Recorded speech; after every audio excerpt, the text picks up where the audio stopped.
memories of having a baby, just the life-changing nature of it all.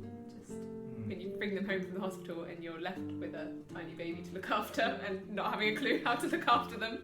It was a feeling of joy and excitement and thrill, but at the same time uncertainty and fear. I remember my younger brother arriving and being quite excited, although a bit disappointed that he wasn't a girl. Big change of focus, having someone else whose needs you have to put first. Someone else who is so needy. And I remember being very excited and getting to hold him for the first time. And I've got a picture of me with a big cheesy grin. He wasn't very happy about it. One thing I think I particularly remember about my daughter was just the responsibility of keeping her safe. She was very, very sociable and she would play with anybody and go with anybody. Observing them learning to talk, which was fascinating. How they went from just making a few sounds to putting some more sounds together to some sort of speech that I guess only parents can understand. On her first birthday, we took some presents into our bedroom and hopped into bed with a cup of tea, and there was Gemma sort of sitting on the floor playing. And all of a sudden, sort of unannounced or anything, she simply stood up on the corner of the bed, stood up beside the bed, as it were, and just walked across the room and sat down. And we were absolutely aghast. There it was. She'd walked.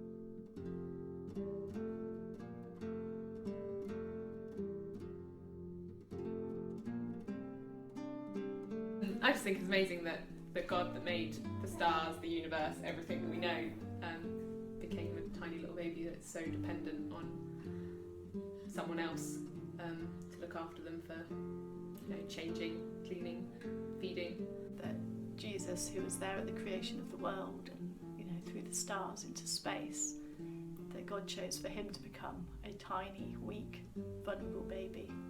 But Jesus was completely sinless, even in childhood. So even though he cried and he needed his nappy changed, he was never selfish. And again, how wonderful that God entrusted his son. God so loved the world that he gave his son to be born into the world. How Jesus, as the Word of God, the communication to the earth from God, Jesus who would go on to speak words of life. It was amazing that at one point he couldn't talk, he couldn't say any words, and he had to learn to speak like all of us. The Father's love begotten, ere the worlds began to be, he is Alpha and Omega, he the source, the ending, of the things that are, that